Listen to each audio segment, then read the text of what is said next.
നമ്മുടെ സകല ദുഃഖങ്ങൾക്കും മൂലകാരണം ഉണ്ടായി നിലനിന്ന് നശിച്ചു പോകുന്ന ഈ ശരീരമാണ്. ഈ ശരീരമാണ് ഞാൻ എന്ന ചിന്ത രൂഢമൂലമായിരിക്കുന്നത് കൊണ്ടാണ് അതിൻ്റെതായ രോഗങ്ങളും വേദനകളും വിഷമങ്ങളും ഒക്കെ നമ്മുടെ വിഷമമായിട്ട് മാറുന്നത്. നമ്മൾ ശരീരത്തെ ശ്രദ്ധിക്കുമ്പോൾ മാത്രമാണ് ശരീരബോധം വരുന്നത്.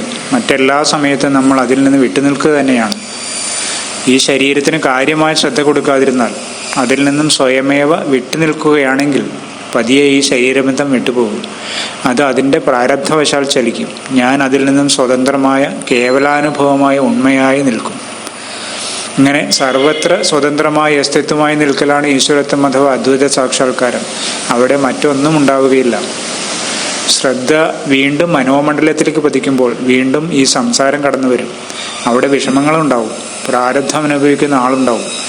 ഉറക്കത്തിൽ നമ്മൾ എങ്ങനെയാണോ ശരീരത്തെ ഉപേക്ഷിച്ചിട്ട് ശരീരമല്ലാത്ത ഒരു മണ്ഡലത്തിലേക്ക് പ്രവേശിക്കുന്നത്, ഈ ജാഗ്രതയിൽ ശരീരത്തിന് വിട്ടുനിൽക്കാൻ പരിശീലിച്ചാൽ സുഷുപ്തിയുടെ ആ അവ്യക്തമായ സുഖം നല്ല വ്യക്തമായ പരമസുഖത്തിന് വഴിമാറും.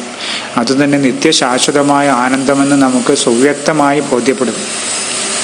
ഗീതയിൽ ഭഗവാൻ അർജുനനോട് പറയുന്നു, സുസുഖം കർത്തും അവ്യയം.